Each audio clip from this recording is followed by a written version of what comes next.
各位观众朋友，大家好，欢迎收看10月17日 AM 新闻，我是嘉豪。今发生什么大事代？头先就来报您知。在今日又有中国军机来扰乱台湾，甚至把台湾叫做是台湾地区。国防部长表示，无排除把西南部海峡列作是南海识别区。国小营养午餐菜单出现3肉种的内容，经过了解是厂商家己印的，会要求厂商就要将内容换掉。高雄有一位派出所所长驾照开车甲奥多摆相违，违规行为也予移送法办。伫咧今日早起，又有中国军机来扰乱台湾啊！而且这回中国军机竟然用广播讲台湾，或者是台湾地区。国防部长严德发也强调讲，中共若准搁再来扰乱台湾，可能会把西南部海峡列作是南海识别区。中国军机从9月中以来持续干扰台湾的空隙，不过伫初7透早5点20分，中国军机佫一摆侵入台湾西南空隙。经过台湾空军广播处理了后，中国军机真罕见有回应，称呼咱是台湾地区。位于台湾西南空域，高度7000公尺的中共军机，注意，你已进入我 ADID， 影响我飞行安全，立即回来脱离。台湾地区，我是中国人民解放军，正在进行例行训练，请不要干扰我正常行动。初7早起，国防部长严德发去立法院质询，呼吁中共当局唔通破坏现状。中共在西南空域的袭扰跟侵入，呼吁中共当局要有节制，共同维护我们台海的和平跟安全，不要改变现状。海军司令部嘛，伫咧10月初9、22、27，伫咧西南方外海空隙进行实兵操演，演训的区域挖进中国军机捌射台湾的所在。国防部长表示，这波海军的操演是年度例行的演训，无实弹演练。面对最近中国军机持续干扰台湾西南空隙，国防部研判，中国可能是为着要为南海防空识别区来做准备。为什么选择这个时候？这个空域进行海空军的联合军事操演，中共的南海防空识别区的划设就紧邻我们的中线的南端，它有可能是为了未来划南海防空识别区的铺陈。对于邻近国家的一个宣示意味较为强烈而已。它如果划设在东沙附近，影响最大的就是中华民国。香港南华早报今年5月份报道，中国这几年研究划设南海防空识别区，可能包括南沙群岛甲西沙群岛，目前还未正式划定。军事专家分析，若中国甲南海防空识别区延伸划到东沙岛，甲台湾防空识别区顶塔，对台湾的威胁是上大。记者综合报道。国防部长严德发宣布，未来会成立专门负责教育调级的防卫动员署。教育调级对2年1摆，改做是1年1摆，而且这一回就是14天，薪水也会变1倍半。目前正在研究，上紧在咧2022年可能就会实行。如果真的有需要，可能未来需要有打仗的话，对，那是必然的。第一位国家，对，当然了。中国军机真接射台湾，了解的情势真紧张。为着强化后备战力，国防部长严德发初7表示，未来会成立专职的防卫动员署，教育调级会为2年训练1届，变做1年1届。若1届是14天，规定放08年的列管期，调训的人数为12万增加到26万，教调逐工的薪水嘛可能会增加到1.5倍。目前当地的研究当中，教招人员的他的优待条例，可能将来我们会。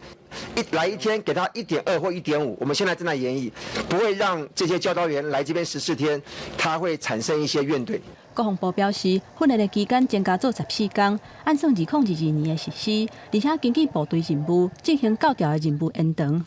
若民众嘛有无同款的看法，认为讲教调延长到2礼拜，并无什么意义。就算逐工的薪水增加，工课也是会受到影响。不太想去，当兵就是一个很痛苦的事。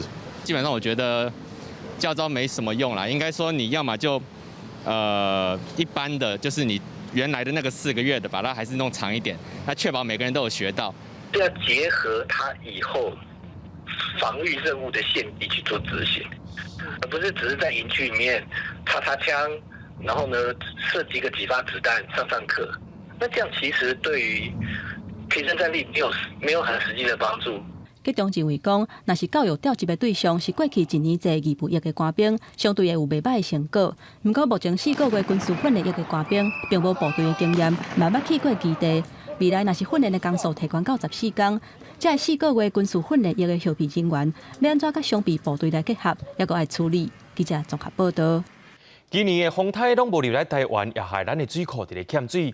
早起由经济部主导的旱灾应变小组调集各部会来讨论水资源的问题。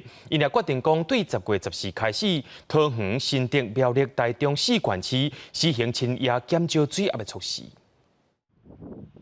全台湾的水库水情有警报，由今年真少看风台拢无来，加上中秋节落雨不如预期，水利署早起召开科化应变小组会议，决定对14开始，包含桃园、新竹、苗栗、台中4个县市，水情定好转水黄灯，要开始实施一阶段限水的减压供水。另外，科学园区甲工业区也加强节约用水5%。透过减压供水，可以减少自来水系统的漏水率的降低，以及相关的节约的措施，那我们预估可以省下3到5%的这个水量。根据水利署上新水库水情资料，截至下晡4点，废水水库有效跳水率敢若剩4成8，石门水库大约4成4，另外闸门水库敢若剩3成4。全台总共13座的水库水位是继续下降，其中北部地区上界重要废水水库有效跳水率是17年来上低。也是水库盖水库完工以来第2库。那目前的水位大概是近17年里面来比较低的水位。受到极端气候影响，5月到10月洪水期的落雨量是往年平均一半。根据中央气象局预测，未来半年落雨量10月、11月也方面，有股雨量正常，22月雨量正常偏少。明年1月到3月受到反性影现象影响，春雨恐惊也偏少，无确定性悬。10月下旬到11月上旬这段时间又没有比较明显的降雨11月底的时候可能会有一些比较明显的一个措施会出现，还有到明年春季的这个降雨的一个评估，目前看起来其实是相对的非常的不乐观。气象专家表示，到年底进前，依然有风台形成的机会，不过要带来较大的雨势，除了登陆台湾，也甲东北风产生强风效应，才发导予水库跳水率上升。水利署表示，下摆科化应变小组会议预定14点开，随时检讨水情，调整限水的做法。记者综合报道。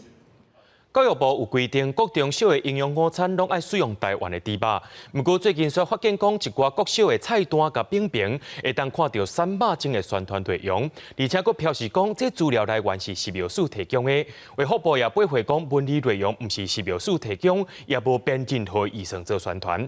台北市教育局也讲，这宣传单是业者家己印的，也要求业者就爱定印。这个文宣市长或署长有没有看过？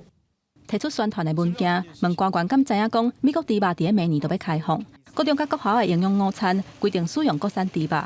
不过国民党立委蒋万安提这份国校的菜单，后壁写莱克多巴胺会当减少饲料的成本，这个用词，互认为讲看起来敢咧替美国猪肉宣传，而且资料的来源是标示药署，下骹也佫有设置回答问题提奖金的活动。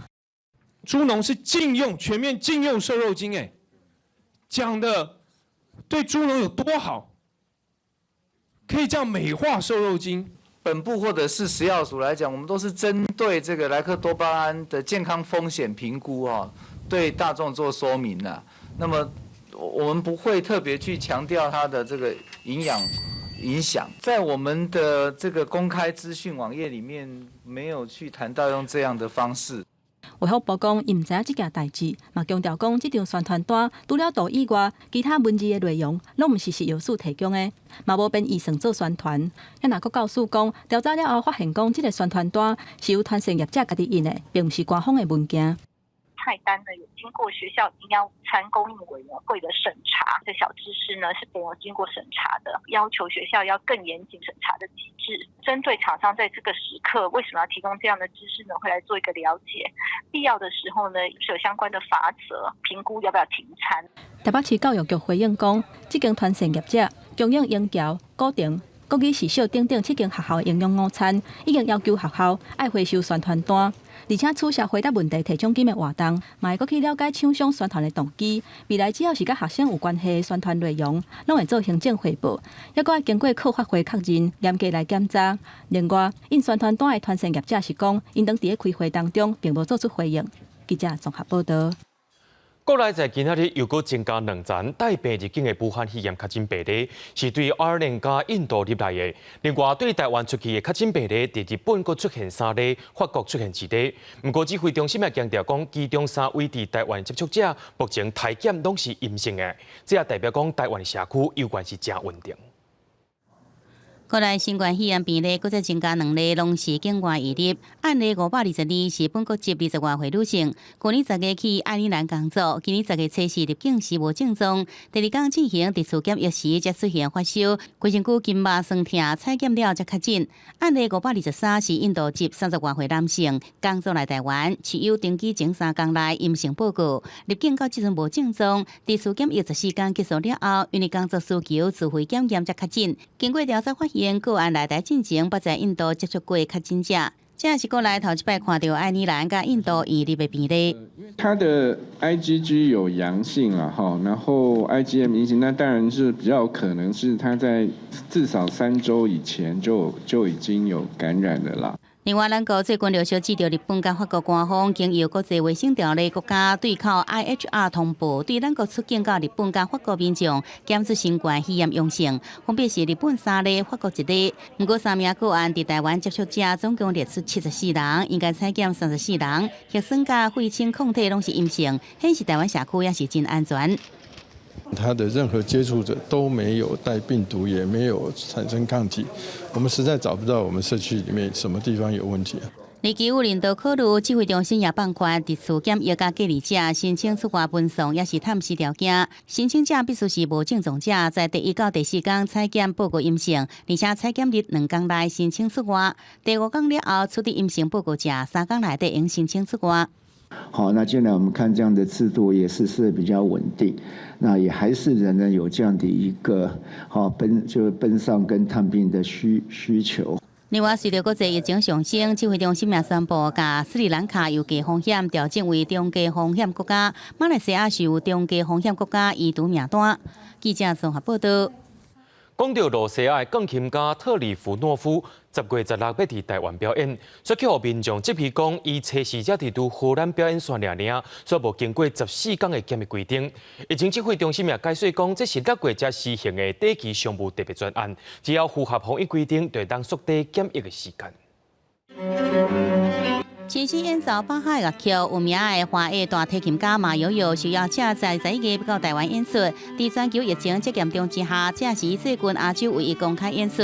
邀请的单位纽尔艺术也邀请俄国钢琴家丹尼尔16来台湾。不过丹尼尔测试才结束荷兰的表演，无满14天特殊检疫就来台湾演出，引发争议。对此，纽尔艺术强调，是依照疫情指挥中心6月公布实施的短期商务特别专案申请。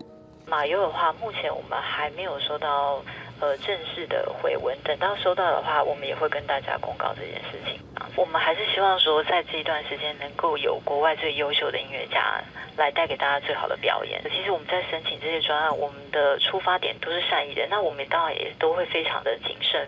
即阵除了纽尔艺术申请2案以外，高雄为本营邀请国外剧场导演来台湾，因为导演考虑疫情因素，最后决定不来啊，已经贴案。卫龙协会对10月底艺博会 Art Taipei 提出香港画展商的申请案，因为保证维护也贴案。这个部分就是因为他的解释不充分，就来台的理由解释不充分，所以呢，而且我们也没有时间再等了。如果这个时候没有再次补件的话，我们就来不及了。所以呢，在10月5号的时候，我们就进行了测检。由短期商务专案，其中包含文化表演这个领域，也由主管单位初审了后送到疫情指挥中心审核，才能缩短。指挥中心强调，爱符合相关规定，才能缩减检疫时间。艺术家来台湾进前，爱检附登记前3天的阴性证明。演出进前，搁再采检1摆，阴性才能演出。彩排前1天也必须要采检，验了阴性之后才能够去彩排跟演出，然后之后在3天内还要再采检1次阴性。所涉及的县市政府、卫生局、场馆等相关单位，针对检疫防疫来进行相应的配套措施。指挥中心表示，亲像俄国钢琴家登台演出，必须专程挂喙安，不应甲民众握手接受献花。接触者爱实名登记，防疫比较外交泡泡模式。而艺术家来台湾行程，有邀请公司掌握，文化部会协助督导。记者综合报道。国内一间正大间的药厂恒辉，伫9月药品出现2摆品质问题，一部分的药啊去护食药署要求爱回收。恒辉伫下晡也召开记者会，甲社会大众会实例，而且也进行内部清查，也主动甲3项可能有问题药品先来落市。带一级主管对社会大众会实例，恒辉9月份因为真侪款药品无通过安定性试验，恐惊还阁伫有效期内有效就拍折，互食药署列入严重违反着 GMP 药厂黑名单。恒辉表示，延慢到这时间开记者会，是因为内部进行288项产品，拢总755种规格，完成全面性清查比对了后，恰当完整说明。恒辉宣布，各自主落3款药品，包括鹿茸荷尔蒙药丸，也加其他2种。针对清查后的一些疑虑的产品，信辉即日起主动不限批号、不限规格，我们就采取前面的一个回收，这是为了要避免引起大众的一些困扰，分不清楚。确实，我要承认，那卫生食药署来查的时候，我们没有及时做好这些所谓的安定性的及时的处理跟处置，这我必须要道歉，是确实的。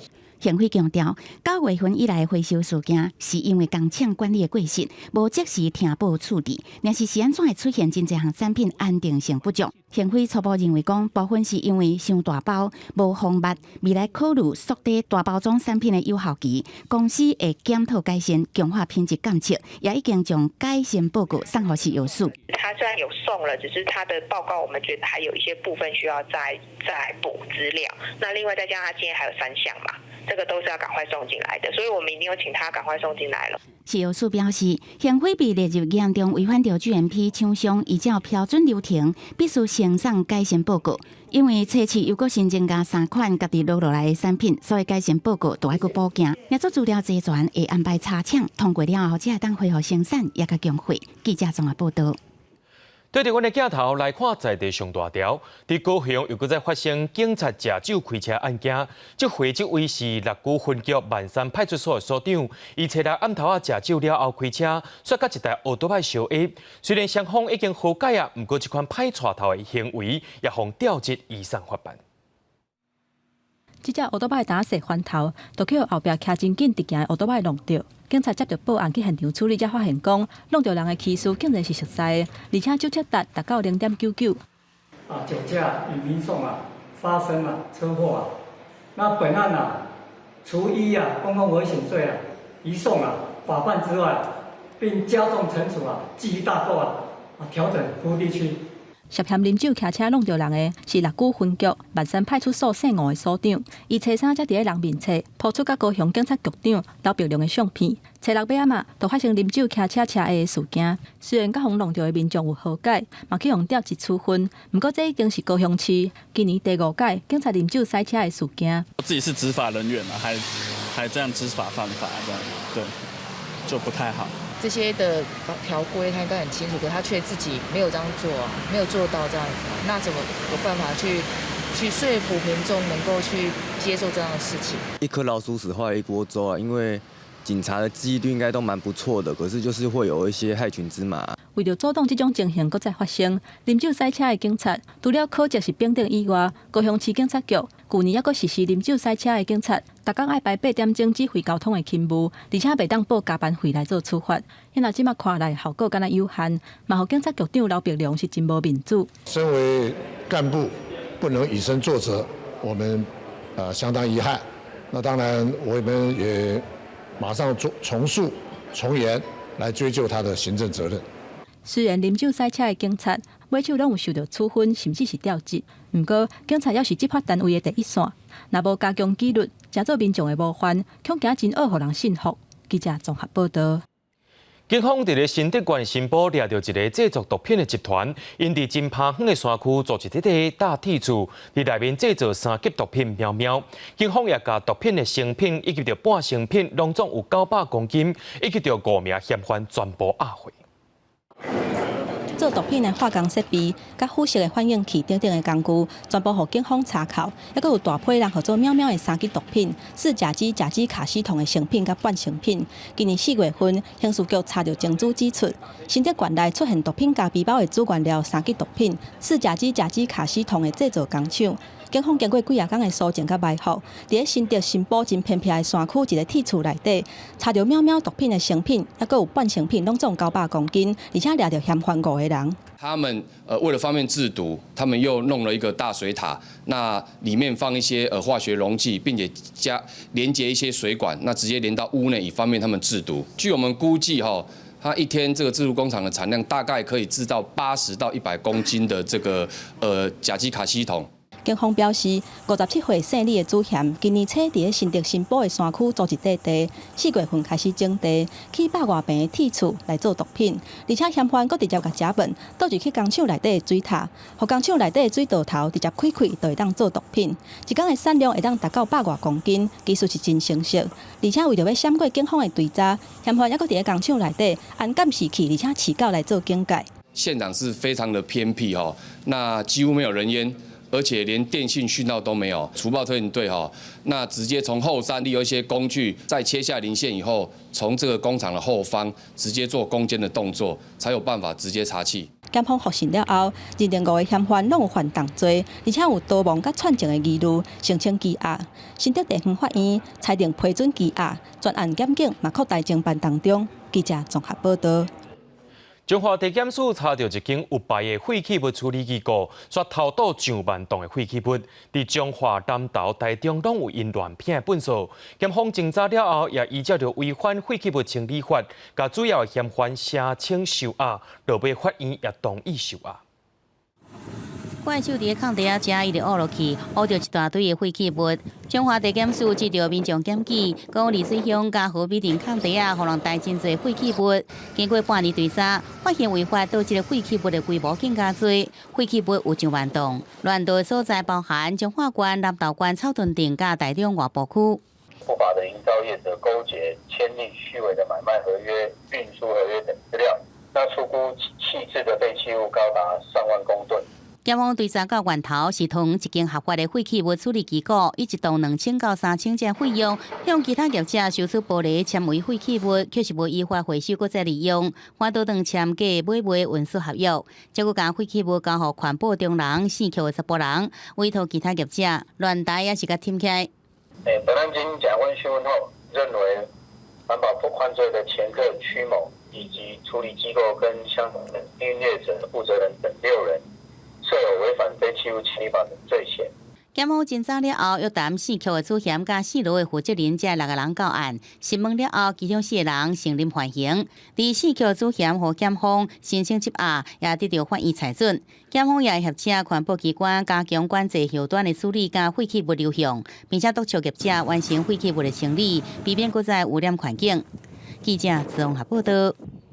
国际上要紧听歌说分明，美国总统川出院了后，也随登到白宫，医生也对外声明讲，川无出现任何症状。川伫网络顶头表示，期待15第2场的辩论会，而且加民主党协商的疫情纾困案也要先来动点。这消息一出来，美国的4大指数全部拢大跌。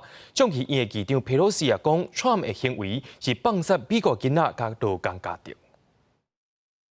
白宫医师康利初6发声明讲，美国总统川普登去白宫了后，头一暗有好好休困，生命现象真稳定，动态血氧高度是95%至97%，无出现任何症状。那川普是铺文讲，真期待10月15拜四第2场的辩论。Now I don't know what his status is. I'm looking forward to being able to debate him, but I just hope all the protocols are followed, what's necessary at the time. Do you feel safe in the same room as somebody who still may have COVID? Well, I think if he still has COVID, we shouldn't have a debate. 川普迄天另外阁铺一篇文章讲，联邦众议院议长佩洛西开出2.4兆美金纾困的金额，要救助运作歹、犯罪率高的民主党主政州。这资金甲防疫并无关系，已经指示白宫的官员就进一步新冠病毒刺激方案爱停止谈判，而且讲家己选调了后，会通过一项针对拍拼的美国人甲小企业重要的刺激法案。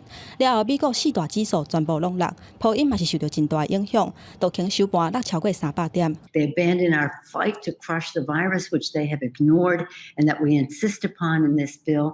就伫北京小连锁逼出人员感染了后，川普的高级顾问米勒找到确诊。伊的声明指出，过去5天拢是用视讯的方式来做工课，而且有自我隔离，体检拢是阴性。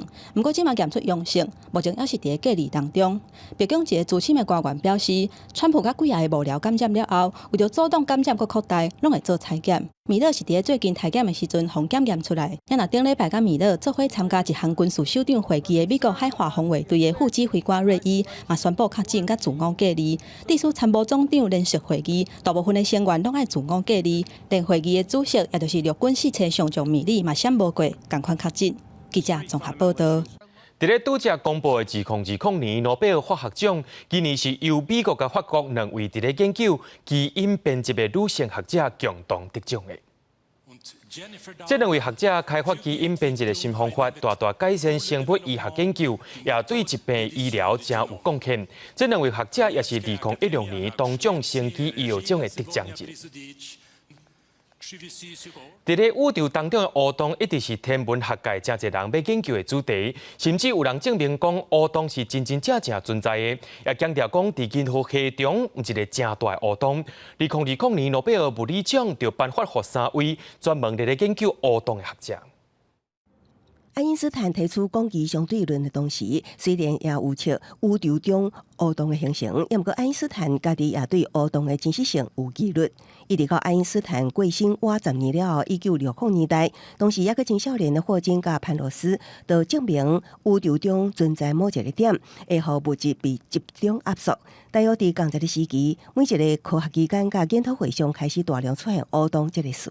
科学家认为，乌洞形成的主要原因之一是宇宙形成初期大质量形成的动力崩落了后，小天线吸收4个回的各种物质，也是宇宙演进一定的过程。过大约30年，自1990年代进入到21世纪，德国天文学家跟查尔甲美国学者集资，分别率领研究团队找到林马洲 A 行星附近可能存在超大型乌洞的证据。林马洲 A 离地球大约26000至27000公里，也就是讲，这个乌洞是离地球上近的超大型乌洞，也将为后来天文学界观测超大型乌洞的上好目标。We call supermassive black holes, which are 1 million to 1 billion solar masses, which are located in the centers of Milky Ways and grow over time. Initially fast in the early universe, and then slower and slower as the universe expands. Black holes are important in all sorts of ways, which I think are becoming revealed only relatively recently. Certainly in the formation of matter, galaxies and things are very dependent on the black holes in their centers. 2017年，人类头一摆翕到编号 M87 星系附近的超大型乌洞，到去年头一摆接到测量动力谱发现乌洞合并成更较大的乌洞的证据，更加进一步证实乌洞形成过程毋若集中。天文学界指出，当初甲潘罗斯同齐研究乌洞的霍金，已经伫2018年过身，无缘见证诺贝尔奖的肯定，也算是今年物理学奖项的遗憾。记者综合报道。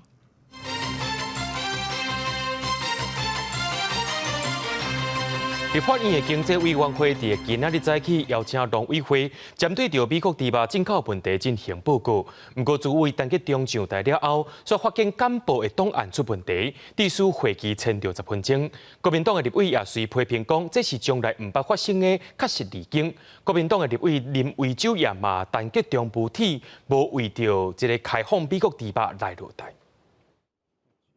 一上台准备来报告，农委会主委陈吉仲所发现讲，伊的 PPT 也未准备好，赶紧落台处理。会议个因为安尼前10分钟，和国民党的调委杨琼英批评讲，实在是足含的。这个是离谱至极，史上头一遭。我们现在继续开会。主委陈吉仲接受经委会邀请，报告讲开放美国猪肉对市场的产业的影响。头一个质询的国民党立委林维洲一上台就爱陈吉仲针对签着时间来回实例。要不要先道歉？阮家己当然作业疏失，先大家委员5分钟的损失，我直接来大家回息咧。也毋过伫结束进前，林维洲质疑陈吉仲咧做学者佮有主委的时阵，对美国猪肉的态度是真无共，也白也爱伊落台。坚持要继续做官，无耻。佮讲伊是真袂见效，现场是乱糟糟。无耻接受，无耻啦！你就主委坐着，主委坐着了。大家，我刚才已经讲了，要有，大家不要情绪。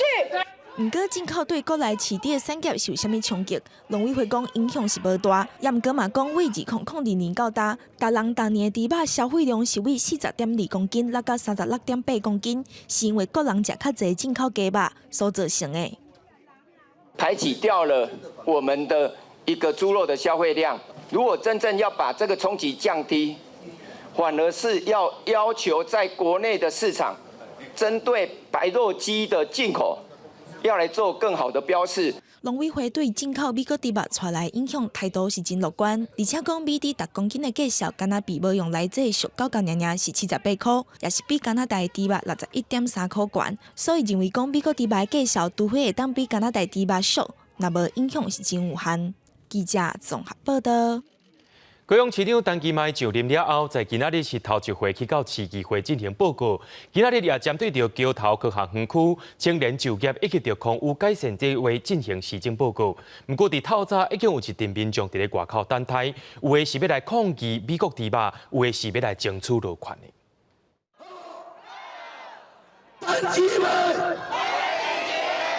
人安乡镇高带大批民众徛伫高雄市议会门口抗议美猪进口，要求高雄市猪肉零检出。中共运动工会成员也来到现场抗议劳权问题。也毋过市长陈其迈心情无受影响，态度自在。第二场等待做施政报告。对于我们未来台南、高雄成为这一个半导体全世界最有价值的这个半导体产业聚落是非常非常的重要。这个可以说是不仅是高雄，而且是台湾对于半导体产业这个发展是，这个是非常重要的一个地方。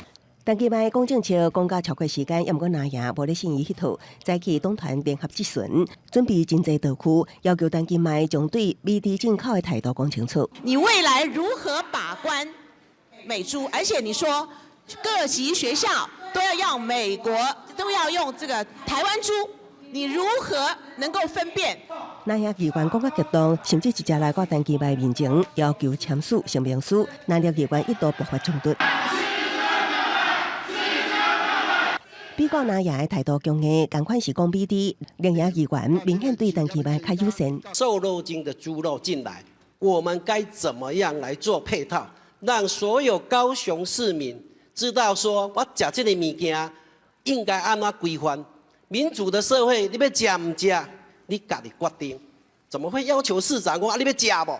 美猪明年1月就要进口，民进党为过去的反对派变成即马引进美猪的执政党，这恐惊会互历年执政的县市首长伫议会会期一直会面对在野党的质疑。记者综合报道。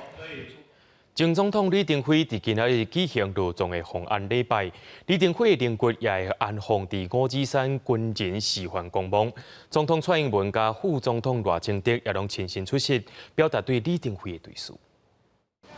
由李登辉查某孙李坤琪甲洪婿捧着金刀翁仔甲徽照离开翠山庄，前总统李登辉初7早起举行奉安礼拜，伫宪兵党纪连车队引导之下，前往石子五指山国军示范公墓。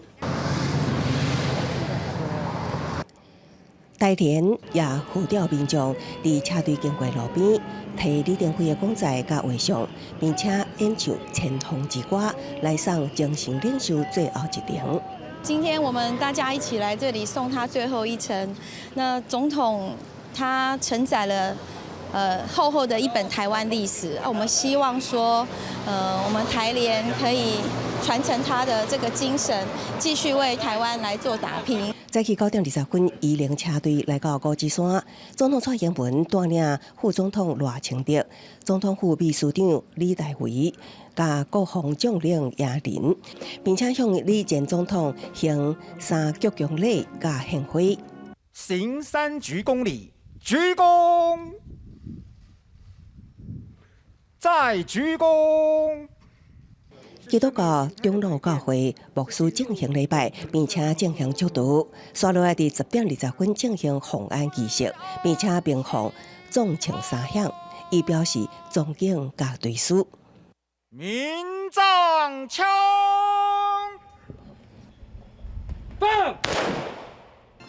红安礼拜一天，全国公务机关下半旗，规场的仪式肃静庄严。李登辉也就此登明高芝山国军示范广播特军区。记者综合报道。东山会伫今仔日针对着妇联会名下的美玲楼以及着土地，价值总共有10亿5000万进行听证听书。妇联会主委雷倩强调讲，美玲楼是对民间关注所买的，受到宪法的财产权保障。这栋高赞楼馆起伫咧台北市林森南路19号，外壁大粉红泰路的大楼，就是妇联会伫咧1996年由妇联社会福利基金会用6亿买土地，伫2005年开4亿5000万起的美玲楼。这阵东山会调查认定美玲楼的建物和土地是妇联会不当取得财产的现有的劣品。伫咧初七是举行听证定书，不过听证会还未开始，妇联会代理人施礼彬律师是先出声，质疑听证有定书问题。妇联会有取得不当财产这一个争议呢，目前还在法院审理当中。按照贵会所发布的这个应行注意事项，是不是贵会应该要停止这个听证程序？那就今天的美玲楼的这个房地产的这个事情哈，它其实是一个不同的事件的一个认定。就本会而言，认为并没有其他的厘清的这个需要。东山会认为，计共10亿5000万的土地含建物，那准讲真正是妇联会用经济扣来的税关所起的，就爱没收，正做国有。不过妇联会主委雷倩是反对这款的讲法。美玲楼并不应该被党产会来没收，因为第一，上位前提概念，我们不是国民党的附随组织；第二，在捐赠的部分，劳军捐款是民间爱国进军、自动自发的运动，我们所受捐的部分，并不是贵会所谓的不当取得财产。而美玲楼是人民的财产，我们认为它受宪法财产权的保护，不应被贵会没收。雷倩强调，并无所谓的不当动产，妇联会资金是进出口工会和民间自由关的，并不是政府的税关。东山会表示，后续会继续调查，再个决定是不是要举办第2摆的听证定书。记者阿敏晶、夏桂林台北报道。中央银行公布9月底外汇存底是美金4995.98亿，一个月就增加14.29亿。这是有史以来上届悬的局面。面对着这款局势，也让台湾进口出口的业者受到影响。经济部长王美花也表示讲，会协助企业，也会向央行来反映。国际资金继续走来台湾，中央银行公布9月底外汇存底金额是4995.98亿美金，月增14.29亿美金，高创历史新高。预料10月底都会突破5000亿美金。今年以来，美元指数是下跌2.6%，所以这国际盘因素之外，台湾今年就是外汇的市场的供给大于需求嘛。但是若有资金大量进出，导致汇率过度波动，我们央行会本于职责进场调节，调节是有时候是双向的。当地大量用钱涌入，也连带和最近台票汇率强大升达。那以收盘价来看，新台票自今年1月30.045起到10月初6的28.96块，升达超过1块。伫亚币中，指数菲律宾的比索正做强势货币。虽然新台票伫初期开始变大0.2分，不过盘中由变转升，一度起1.76来到28.79块兑换1美金。尾盘伫央行进入调节，中场收伫28.965块，变大0.5分。事实上，都伫新台票汇率升破29块大关，也互出口厂商食袂消。对此，经济部长王美花表示，将甲产业协作会最近都会找时间向央行反映。台币的这样的一个升值，确实对我们一些传产机器等等又这个国际的竞争力又比较紧张一点，我们也会来跟央行来反映。另外，财政部也公布上新进出口统计，伫华为禁令效应、陆上提前优惠效应继续导致，加上消费性电子产品小连锁推出，互9月出口达到307.1亿美金，创历年单月第2源，年增率是9.7%。这也是继续今年8月出口了后，史上第2摆单月出口规模突破300亿美金。记者综合报道。因为空气污染的季节伫要到啊，环保署下晡也调集各区开一个应变会议，在今年也甲民间轻拖拖的电厂列入去空气品质不良期间爱受限制对象。就学者认为讲，若准未了电厂有配合管制，空气污染应该会当得到改善。每年到空气污染的季节，中部空气品质恶化时阵，各界拢讲是台中电厂，也毋过区域性的空气污染防治，袂当干那靠单一电厂降载。环保署公布今年的应变机制，头一遍纳入民营的未了电厂配合降载。卖电发的电是并到台电的电网里面去的哈，所以这个部分来讲，台电可以去要求它降低在空品不良的时候的这一些的排放。学者认为民营电厂降载有助减少空气污染，关心环境议题立委是认为讲应该扩大到更较侪民营电厂。那这样是非常好，也非常重要一件事情。因为卖电是民营事业嘛，它跟台电有购电合约，那过去的购电合约基本上都是满载。它这3个机组配合降载的话，它效果应该至少等同3个台中电厂南煤机组。麦寮电厂降载其实是早就要做了，但是还有很多是气电共生，其实也要降载啦。若是未了电厂配合降载，台电是毋是也爱支付满载时阵买电的费用呢？台电表示无方便回应。未了电厂强调，早伫2年前就开始配合分县政府的要求，伫空气品质不良的时阵降载。降载当然会造成发电收入损失，但是强调这是企业的责任。记者综合报道。有农地捌受到重金属污染，经过整治了后，也出现全台湾头一个说服业者做太阳能发电的案例。中华县环保局表示，这是一个创造三赢的做法，证人也是真拼势。伫中华福兴乡杨仔厝溪北岸0.5公顷的农地铺满太阳能板，106年发现遭受重金属重的污染超过标准。伫109年6月整治完成，解除列管了后，地主甲供电业者签约，同意提供正电。今年9月份已经并联发电，也将为全国头一个。大概有到5分地，然后附近的馈欠是充足的，那所以这个案场那附近也没有遮蔽物，所以就是说，我们就选择这个案场来做我们第一个示范场。光电的投入需要多达7年、8年甚至10年的时间才能回本。他们在年限上一定是一次签约是20年，所以可能有一些农民对于20年这个期限是比较不能够接受的。这个案场，每天会当发电17000度，规个中华地区有4.8公顷的受污染农地完成整治并解除列管了后，当地进行正电的作业，110年会当陆续并联发电。因为整治费用是供电业者出钱，政府会当减少支出，农民是出租土地给业者，唔免负担任何风险成本。光电业者团队他必须要来出资完成农地的整治工作，其实也加速了我们彰化县境内的一个污染农地的整治进度哈。20年设置期满之后，它整个设备拆除之后，这块地其实是可以再恢复它的一个农业使用。这个看起来三赢的方案，环保署协定计划了后，推动起来确实无简单。中华县环保局指出，虽然供电业者的条件比农民福建有较好，但是时间真长，一个签都是20年，袂少人是有疑虑。业者是保证20年了后期满会拆除地上物的设施，将农地还给农民。记者综合报道。有190年历史的新德东城门，经过1冬半整修，最近甲维利亚拆掉，重新开放。所有民众认为讲设计了真奇怪，亲像祖先的墓地同款。市政府也解说讲，即马工程是也未完工。有190年历史的新德东门城，就伫新德市区内底。去年6月开始动工整修。总算在今年的9月结束工程，只是想袂到早拄开放，就叫民众吐槽较早较好看，甚至有人讲看起来真亲像传统的门啊。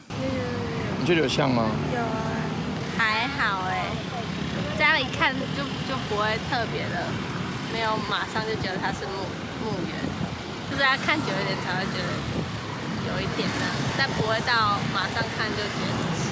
为天空顶看落去，城门广场南马孔，佮加上四周围的树啊，无详细看，佮真正有淡薄像梦啊。对此，市府回应，目前东门城只是配合设计展览，暂时开放，还未完工。那其实这个工程其实到目前为止还没有完工，那只是我们配合设计展，设计展完成之后，其实我们就会来继续来努力的来施工。那预计是在10月底之前，把整个工程完工之后，来正式的来开放启用。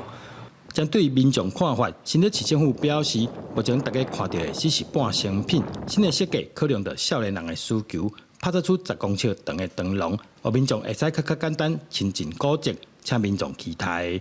记者周君豪新竹报道。日军玉丁原运输舰伫二战期间去互美军击掉，落尾沉伫咧恒春半岛南边的巴士海峡，特别到5000名日本官兵的尸体也放待伫咧后壁湖附近。正有日本的文书各种者向垦丁国家公园管理处申请，要找出一寡日本官兵的尸首，也希望讲会当甲这寡尸首载回去日本的故乡。应该可以回去日本了，一起回日本吧。规个海岸线拢无人烟，敢若听到阵阵海风吹来。有民众伫当地用水流茶甲石头搭一间简单的新社，原来是要摆因为二战期间可能待伫这个所在造成。日本文书工作者管良子因为听到日本老兵讲起到二战，感受真深，最近决定向垦管处申请开挖围海。战后75年了，都放在那个日本兵的遗骨埋在这边，都放在这边了，就这样子就不应该。想要带他们回日本去。1944年8月，二战期间，日本军舰玉丁丸伫恒春半岛的巴士海峡，去互美军拍沉去，将近5000名为台湾、日本、韩国各国调来士兵，因为安尼死亡。恒春海岸规拢照尸体，日本警察当时下令当地居民集中尸体用臭油烧。1981年，生还士兵中岛秀次因为无法度袂记得家己同胞，伫鸟片头丢建吊唁时纪念，也成为维族的寄托。但是这段历史一直无得到日本官方的重视。说这个是基于人道，有很好的事情，那我们可以帮他。那如果被发觉有这样的东西的时候，日本官方会重视，那这个是好事，那也可以促进地方的和平。考量到当地的一个生态环境，所以原则上是希望它采用人工挖掘的一个方式。经过文书工作者连结成等人协助，管良组的计划已经得到垦管处口头同意，手工来挖掘。地点就伫雪山呛出水口东面的海沙坡，但也需要向屏东县政府进行文书审议。除了希望找到遗骸，得到日本政府重视以外，也希望这个被袂记的官兵会当落叶归根。记者综合报道。讲到恒春的民谣，亲像是牛宝潘、树香枝、五空小调，拢是真接听到的歌谣。伫恒春有一位88岁阿嬷，号做陈英，伊毋若规世人拢伫咧唱恒春民谣，也会晓编歌曲。伫咧最近文化部也甲伊列做是人间国宝，希望加做艺术传教恒春民谣。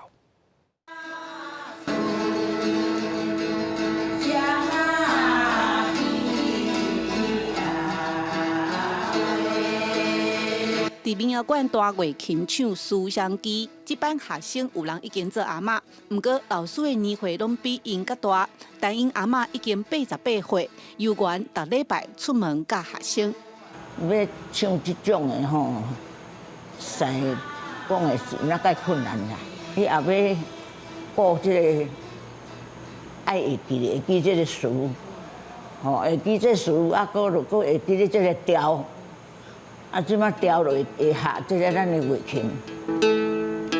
思啊，乡啊记。但因阿嬷18岁就会晓唱恒春民谣，伊讲是受到因妈妈甲恒春民谣大师陈达的影响。拢阮老母教啊，因为阮老母含陈达因拢介熟悉啊，久久啊。两工啊，伊就去阮遐，啊，就弹琴去遐唱。阿嬷自细汉就做到编词唱民谣，毋过伊是要60岁才学单月琴，开始教学生，已经教20多档。上难得的是，虽然伊已经88岁，三不五时嘛会创作100多条的民谣歌词，拢记伫伊的头壳内底。我毋捌字啦，啊，我拢用头壳甲喙安尼这。我拢安尼啊，逐工弹一个琴，足欢喜，足健康，足流利，安尼四界去唱民谣，互人听，互人熟悉咱故乡的物件，人生就有价值的。足侪人拢真佩服，但因阿嬷感觉伊愈唱愈少年。即马阿嬷阁有人间国宝的认证，这是恒春的大代志。毋过阿嬷拢笑笑啊讲，歹势啦。啊，即马做国宝嘛是就爱教学生，系啊。明了，生来呀把我呢。记者陈家军来为做屏东报道。最近天气在变化，明仔载气象咱也做伙详细来看。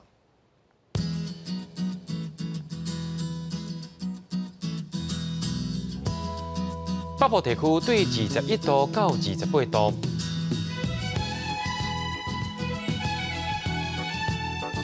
中部地区对23度到31度，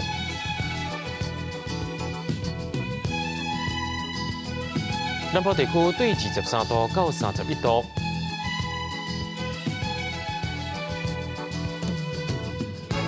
东部地区对22度到29度。咱来看外岛地区，对20度到28度。感谢各位观众朋友收看今日的AM新闻，我是嘉豪，马仔同一时间咱再会。